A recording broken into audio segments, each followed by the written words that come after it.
ሰላም አለይኩም ወራህመቱላሂ ወበረካቱ። ወደኔ ተከበራችሁ የኡስሚ ዩቲዩብ ቻናል ቤተሰቦች አድማጭ ተመልካቾቻችን ከያላችሁበት ቦታ ሰላም መልካሙን እየተመኘው የ17 ሀገራት የጥቁር ገበያ ምንዛሬ ዋጋ ዝርዝር የዋጋ ተመን እንዲሁም የባንኮችን የምንዛሬ ዋጋ ከፍተኛ ዋጋ የሚሰጠው ባንክ የትኛው ባንክ ነው? ከዚህም ጋር ተያይዞ በሶስተኛ ደረጃ የጥያቄያችሁን ምላሽ እንሰጣለን። በቅድሚያ የምንዛሬ ዋጋ እናስደምጥና በመቀጠል በስተመጨረሻ ወሳኝ የሆኑ በተለይ ደግሞ ስደት ላይ ለምትገኙ ለናንተ ከባንክ አካውንትና ከናሽናል አይዲ ጋር በተያያዘ ጥያቄ አለ። ጥያቄ ምላሽ እሰጥበታለሁ። አሁንም በድጋሚ ቪዲዮአችን ላይክ፣ ሼር ማድረግ አትርሱ። ወሳኝ የሆነ ጥያቄ ነው። የጥያቄውን ምላሽ ለብዙዎቻችሁ የ17 ሀገራትን የጥቁር ገበያ ምንዛሬ ዋጋ ዝርዝር ሁሌ ማስደምጣችኋለሁ። ለምንድነው እናንተ የምትልኩበትና እኛ የምንናገር ወይንም ደግሞ እኔ የምነግራችሁ መረጃ ጋር የማይገናኘው በስተመጨረሻም ነግራችሁ ይሆናል። በቀዳሚነት የምናየው የሳዑዲ ሪያልን በተመለከተ ይሆናል። መረጃ ምንጫችን ኢትዮጵያን ብላክ ማርኬት ዶት.ኮም በድረገጹ እንዳስነበበው ከሆነ 100 የሳዑዲ ሪያል 5115 ብር እንደሚሸጥና አንድ የሳዑዲ ሪያል 51 ብር ከ15 ሳንቲም እየተሸጠ እንደሚገኝ በሀገራችን ኢትዮጵያ ያለውን የጥቁር ገበያ መረጃ የሚዘግበው ድረገጽ ኢትዮጵያን ብላክ ማርኬት ዶት.ኮም በድረገጹ አስነብበዋል። በንግድ ባንክ 42 ከ67፣ በዳሽን ባንክ 45 ብር ከ25 እንዲሁም በአቢሲኒያ ባንክ 44 ብር ከ06 እና በተመሳሳይ በሂጅራ ባንክ 45 ብር ከ25 ሳንቲም የተዘረዘረ ይገኛል። የሳዑዲ ሪያልን በተመለከተ ከፍተኛ ዋጋ የሚሰጡት ባንኮች ሁለት ባንኮች ናቸው። ዛሬም በድጋሚ ማለት ነው ሂጅራና ዳሽን ናቸው። ይህን መረጃ የታገሩ ናቸው ነው የምትከታተሉ። ባህሬን፣ ኳታር፣ ኩዌት፣ ኦማን፣ ሳዑዲ ወይንስ አሜሪካ፣ ካናዳ፣ የትኛው አውሮፓ ሀገር፣ የትኛው ዓለም ሀገራት ሆናችሁ እያደመጣችሁ ነው? ኮመንት ላይ አስቀምጡልኝ። ብዙ ተከታይ ያገኘሁበትን ሀገር በቀዳሚነት አስደምጣለሁ።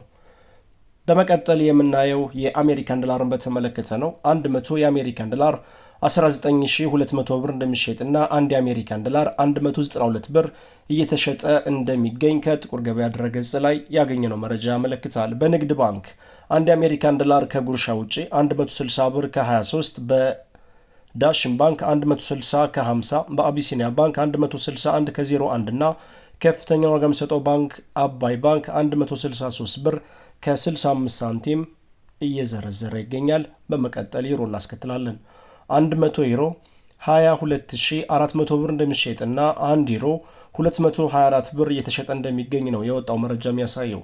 በንግድ ባንክ 1 ዩሮ 186 ከ99 እንዲሁም በዳሽን ባንክ 187 ከ20፣ በአቢሲኒያ ባንክ 187 ከ76 እና በአባይ ባንክ 189 ከ69 በመዘርዘር ላይ ይገኛል። ከፍተኛ ዋጋ የሚሰጠው ባንክ አባይ ባንክ ነው። በመቀጠል የምናየው ፓውንድ ስተርሊንግን በተመለከተ ነው። 100 የፓውንድ ስተርሊንግ 26190 ብር እንደሚሸጥና 1 ፓውንድ ስተርሊንግ 261 ብር ከ90 ሳንቲም እየተሸጠ እንደሚገኝ የወጣው መረጃ ያሳያል። በንግድ ባንክ 1 የፓውንድ ስተርሊንግ 214 ከ55፣ በዳሽን ባንክ 212 ከ84፣ በአቢሲኒያ ባንክ 215 ከ21፣ በሂጅራ ባንክ 214 ብር ከ08 በመዘርዘር ላይ ይገኛል። ከፍተኛ ዋጋ የሚሰጠው ባንክ አቢሲኒያ ባንክ ነው 215 ከ21። በመቀጠል የምናየው የኢማራቶችን ዲርሃም በተመለከተ ነው። 100 የኢማራቶች ዲርሃም 5222 ብር እንደሚሸጥና አንድ የኢማራቶች ዲርሃም 52 ብር ከ22 ሳንቲም በመሸጥ ላይ ይገኛል። በንግድ ባንክ 43 ብር ከ67፣ በዳሽን ባንክ 46 ብር ከ19 እንዲሁም በአቢሲኒያ ባንክ 44 ብር ከ15፣ በሂጅራ ባንክ ከፍተኛ ዋጋ እየሰጠ ይገኛል። 47 ብር ከ16 ሳንቲም እየዘረዘረ ይገኛል። በመቀጠል የምናየው የቻይና ዩሃንን በተመለከተ ነው። 100 የቻይና ዩሃን 2846 ብር እንደሚሸጥና 1 ዩሃን 28 ብር ከ46 ሳንቲም በመሸጥ ላይ ይገኛል። በንግድ ባንክ 1 ዩሃን 23 ብር ከ39 ሳንቲም እየተዘረዘረ ይገኛል። በመቀጠል የምናየው ካናዳን ዶላር በተመለከተ ነው። 100 ካናዳን ዶላር 13900 ብር እንደሚሸጥና 1 ካናዳን ዶላር 139 ብር እየተዘረዘረ እንደሚገኝ የወጣው መረጃ ያመለክታል። የአውስትራሊያን ዶላር እናስከትላለን። 100 የአውስትራሊያን ዶላር 13626 ብር እንደሚሸጥና አንድ የአውስትራሊያን ዶላር 136 ብር ከ26 ሳንቲም እየተሸጠ እንደሚገኝ የወጣው መረጃ ያመለክታል። ቀጣዩን ተረኛ የሚይዘው የሳውዝ አፍሪካን ራንድ በተመለከተ ነው። 100 የሳውዝ አፍሪካን ራንድ 1100 ብር እንደሚዘረዘርና አንድ የሳውዝ አፍሪካን ራንድ 11 ብር ከ01 ሳንቲም በመዘርዘር ላይ ይገኛል። ኢንዲያን ሩፒ እናስከትላለን። 100 ኢንዲያን ሩፒን 196 ብር እንደሚዘረዘርና 1 ሩፒን 1 ብር ከ96 ሳንቲም በመዘርዘር ላይ ይገኛል። ቱርኪ ሊሬ እናስከትላለን። 100 የቱርኪ ሊሬ 393 ብር እንደሚዘረዘርና 1 ሊሬ 3 ብር ከ93 ሳንቲም የተዘረዘረ ይገኛል። ቀጣዩን ተረኛ የሚይዘው የባህሪን ዲናርን በተመለከተ ነው። 100 ባህሪን ዲናር 50130 ብር እንደሚሸጥና 1 ባህሪን ዲናር 501 ብር ከ30 ሳንቲም የተሸጠ እንደሚገኝ ኢትዮጵያን ብላክ ማርኬት .com በድረገጹ አስነብቧል። በመቀጠል ጆርዳን ዲናር እናስከትላለን። 100 የጆርዳን ዲናር 27193 ብር እንደሚሸጥና 1 ጆርዳን ዲናር 271 ብር ከ93 ሳንቲም እየተዘረዘረ እንደሚገኝ የወጣው መረጃ ያሳያል። በመቀጠል የምናየው የስዊዝ ፍራንክን በተመለከተ ነው። 100 የስዊዝ ፍራንክ 24000 የኢትዮጵያ ብር የተሸጠ እንደሚገኝና 1 የስዊዝ ፍራንክ 240 ብር ከ02 ሳንቲም በመዘርዘር ላይ ይገኛል። በመቀጠል የኩዌት ዲናር እናያለን። 100 የኩዌት ዲናር 62928 ብር እንደሚሸጥና 1 ኩዌት ዲናር 629 ብር ከ28 ሳንቲም የተሸጠ እንደሚገኝ የወጣው መረጃ ያሳያል። በመቀጠል የኳታር ሪያል እናያለን። 100 የኳታር ሪያል 4975 ብር እንደሚሸጥና 1 የኳታር ሪያል 49 ብር ከ75 ሳንቲም በመሸጥ ላይ ይገኛል። በመቀጠል የኦማን ሪያል እናስከትላለን።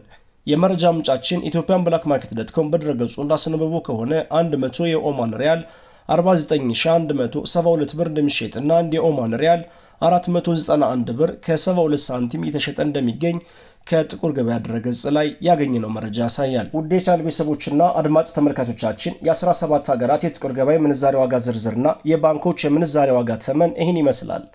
የጥቁር ገበያ የምንዛሬ ዋጋ ለምንድነው ከአንተ የምትነግረንና እኛ የምንልክበት የማይገናኘው የሚል ጥያቄ አለ። ምላሽ ሰጣለሁ ወይንም ደግሞ ቀለል ባለ አማርኛ የምንዛሬ ዋጋ ነው የምነግራችሁ ዋጋና እናንተ የምትልኩበት ከመሬት ካለው እውነታ ጋር የማይገናኝ ነው ለምን ይላል።